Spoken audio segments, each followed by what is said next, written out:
నమస్తే.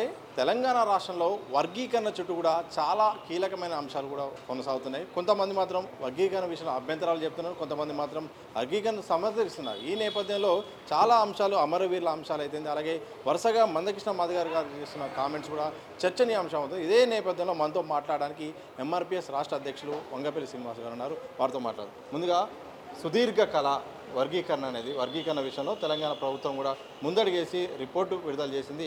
కులాల వారీగా వార్డర్ రిలీజ్ చేసింది. ఈ విషయంలో మీ రియాక్షన్ ఏంటి? మేము తెలంగాణ ఎంఆర్పిఎస్గా వర్గీకరణ ఏదైతే షమీమ్ అఖ్తర్ గారు ఏకసభ్య కమిషన్ నివేదికను సమర్పించారు ప్రభుత్వానికి, మేము దాన్ని స్వాగతిస్తున్నాం, హర్షిస్తున్నాం. మాదిగలకు 1% రావాల్సిందే.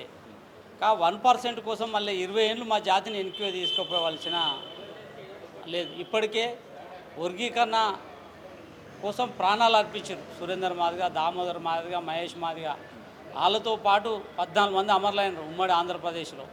వాళ్ళ కళ నెరవేరింది. మేము చట్టం అయినాక, ఎందుకంటే ఇప్పటికే ఒక 1% కోసం మళ్ళీ 20 ఏళ్ళు మేము వెనక్కి పోదలుచుకోలేదు. మేము ఇక్కడి నుంచి రాజ్యాధికారం వైపు ప్రయాణించాలనుకుంటున్నాం.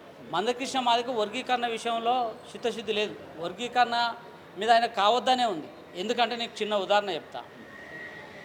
ఫిబ్రవరి 7 తారీఖు నాడు 1,00,000 గొంతులు 1000 డప్పులని ప్రకటించిండు బహిరంగ సభ. అసెంబ్లీలో బిల్లు పాస్ చేస్తే నేను స్వాగతిస్తా, విజయోత్సవ డప్పు కొడతా అని చెప్పిండు. బిల్లు పాస్ చేయకపోతే నేను చావు డప్పు కొడతాన్నాడు. రేవంత్ రెడ్డి గారు బిల్లు పాస్ చేసిండు. మరి దాన్ని స్వాగతించాలిగా. 1% తక్కువ ఉందనుకున్నాం. అది ఫస్ట్ దాన్ని స్వాగతించి శుభాకాంక్షలు అన్న తెలపాలి కదా, తెలుపలే. అంటే నువ్వు బీజేపీ కనసందులలో పనిచేస్తున్నావు మాకు స్పష్టంగా అర్థమవుతుంది. ఎందుకు అర్థమవుతుంది అంటే నువ్వు మొన్న బీజేపీకి ఓటేయమని చెప్పినాడు. నువ్వు బీజేపీ చేయలే కదా.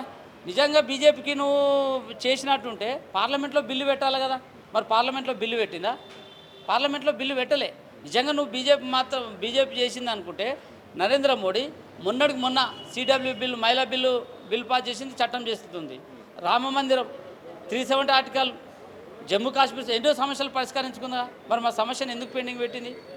అందుకోసమే 1% కోసం మేము మళ్ళీ 20 ఏళ్ళు ఎన్నుకోదు. ఇప్పటికే అమరుల త్యాగాలు మాయి భోగాలు మందకృష్ణ మాదిగ.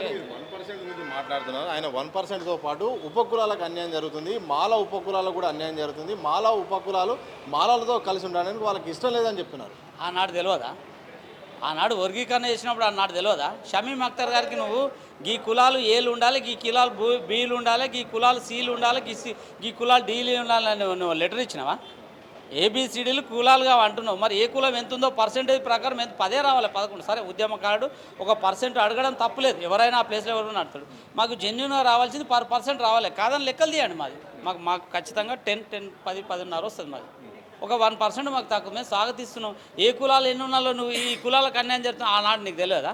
7% నువ్వు ఏకీపించినావు. నువ్వు మళ్ళీ ఇదంతా వర్గీకరణ, ఈ కులాలను మళ్ళీ ఇది BDC అనేది పెట్టి మళ్ళీ వర్గీకరణ వెనక్కి తీసుకోకపోతే మళ్ళీ అది రాకుండా చేస్తాడు. వర్గీకరణ అనేది ఆయన జీవిత లక్ష్యం. 30 ఏళ్ళుగా పోరాడుతున్నారు ఆయన చెప్తున్నారు. కానీ మీరు వర్గీకరణ కాకుండా అడ్డుపడాల్సిన అవసరం ఆయనకేమొచ్చింది? ఇప్పుడు వర్గీకరణ విషయంలో 7% నువ్వు ఒప్పుకున్నావు. నీకు 9% ఇచ్చినప్పుడు నువ్వు వ్యతిరేకించినట్ట, నువ్వు స్వాగతించినట్ట? నువ్వు వర్గీకరణ రైట్ ఏ శాతం ఎంత అయితేంది? నువ్వు ఫస్ట్ ఆయనే చెప్తున్నాడు, మనం చెప్పేది బిల్లు పెట్టే ముందు రేపు బిల్లు పెడతానని ఇవాళ నాకు సాయంత్రము మా మాదిగ మేధావుల నుంచి ఒక ఫోన్ వచ్చింది సీఎం నుంచి అని చెప్పిండు. మరి వచ్చినప్పుడు ఇంత పర్సెంట్ ఎంత ఉన్నప్పుడు నువ్వు పోయి అలవాలుగా వర్గీకరణ కావాలన్నప్పుడు మరి బిల్లు పెడతాను అది మనం చెప్పేది కాదు. మందకృష్ణ మాదిగ చెప్పుకుండు. ఏం చెప్పిండు? నాకు ఒక మేధావి నుంచి మా మాదిగ సోదరుడు మేధావి వాళ్ళ దగ్గర నుంచి నాకు ఫోన్ వచ్చింది, సీఎం 40 నిమిషాలు మాట్లాడిండు, బిల్లు పెడతాడట, కంగ్రాచులేషన్ చెప్పడానికి సిద్ధంగా ఉన్నాడు, మనం కలవమన్నాడు అని చెప్పిండు. మరి కలవమన్నా అన్నప్పుడు మరి నువ్వు బిల్లు ఎట్లా పెడుతున్నావు సార్, నా కులాలు ఇట్లా నష్టపోతున్నాయి, నువ్వు కలిసి ఒక మెమోరాండం ఇవ్వాలిగా. అంటే నీకు వర్గీకరణ మీద ప్రేమ లేనట్టే కదా. నీకు నిజంగా వర్గీకరణ మీద ప్రేమ ఉన్నావు అయితే నువ్వు ఒక లెటర్ అన్న ఆ రోజు కల్చర్ ఒక రోజు ముందు ఉండాలిగా. నేను ఇచ్చిన సార్ నీకు వర్గీకరణ నేను స్వాగతిస్తున్నా, నువ్వు బిల్లు పెడుతుంటున్నావు, నా పర్సెంటేజ్ ఎంత నువ్వు చెప్పాలి కదా. చెప్పిగో ఈ కులాలకి ఇట్లా కాగల, ఎందుకు నువ్వు లెటర్ ఇవ్వలే? అంటే వర్గీకరణ మీద నీకు ఈ ప్రభుత్వాన్ని డిస్టర్బ్ చేయాలని చూస్తున్నావు తప్ప నీకు వర్గీకరణ మీద ప్రేమ నిజంగా నీకు డిస్టర్బ్ లేదు కదా. బీజేపీ పాలిత ప్రాంతాలలో వర్గీకరణ గురించి ఎందుకు మాట్లాడతలేవు? పక్కన ఆంధ్రప్రదేశ్ కార్యాచరణ ఉత్తమ మీటింగ్లు పెట్టుడు కాదు, ఒక పలానా డేట్ ఇచ్చి 1,00,000 డబ్బులు అక్కడ పెట్టు, 1000 గొంతులు అక్కడ పెట్టు, అక్కడ ఎందుకు పెడతలేవు? బీజేపీ పాలిత ప్రాంతాలలో వర్గీకరణ మీద ఇప్పటివరకు కమిషన్ వేయలే కదా. దాని గురించి ఎందుకు నువ్వు మాట్లాడతలేవు? అంటే ఇక్కడ మాదిగలు ఎంతమంది బిడ్డలు చచ్చిపోవాలి? అమరుల అంతేందుకు అమరుల గురించి నువ్వు మాట్లాడుతున్నావు. అమరుల గురించి మాట్లాడే హక్కు మందకృష్ణ మా దగ్గర లేదు. లక్షలాది మంది హైదరాబాద్లో మీటింగ్ పెట్టినావు. ఏ అమరుని పరిచయం చేసినావు? ఏ ప్రధానమంత్రిని వస్తే ఏ ప్రధానమంత్రిని ఇగో నా బిడ్డలు చనిపోయారు, ఇగో అమరుడు తండ్రి యాదయ్య, ఇగో ఈమె వాళ్ళ తల్లి పేరు గంగమ్మ, ఇట్లా మహేష్ తండ్రి దామోదర్ భార్య అనేందుకో అమరుల గురించి నువ్వు మాట్లాడలేదు.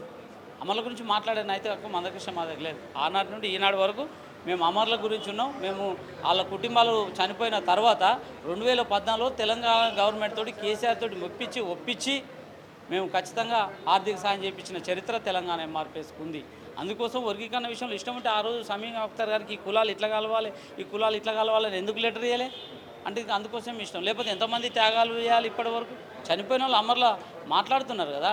సబ్బండ కులాలు నీ ఎమ్మటున్న మేధావర్గమే, ఇది కరెక్ట్ గుండెల్లో పెట్టుకుంటావు అన్నది కదా. నీ ఎమ్మటున్న మేధావర్గమే కాశీం లాంటి వాళ్ళు వర్గీకరణది మేము సమర్థిస్తున్నాం అని మాట్లాడింది కదా. 1% కోసం చట్టం అయినాక మేము ఖచ్చితంగా మళ్ళీ ఆ 1% కోసం మేము ఫైట్ చేస్తాం. ఇప్పుడు మా అంతిమ లక్ష్యం రాజ్యాధికారం వైపు పయనించాలని మేము ముందుకు తీసుకెళ్తున్నాం. ఈ నేపథ్యంలో దామోదర రాజనరసింహ వాళ్ళు కీలకమైన వ్యాఖ్యలు చేస్తారు. ఆయన మంత్రి పదవి నుండి తీసేయాలి, ఆయన అసలు మాదిగా కాదు, మాదిగా ఉపకులం, మాదిగలకు అన్యాయం చేస్తున్నావు, అవమానిస్తున్నాను కూడా మాట్లాడిన సందర్భంగా ఈయనకు నచ్చితే ఓ తీరు, నచ్చకపోతే ఈయన వ్యక్తిగతంగా ఈయనకు ఏదన్నా ఇంటర్నల్గా పొద్దున తిడతాడు, సాయంత్రం పోయి దండం పెడతాడు. అట్లా కడెన్సీఆర్ని తెచ్చినావు, DNA టెస్ట్ కాంచెలే తెచ్చినావు, పోయి 2 గాలు పట్టుకున్నావు.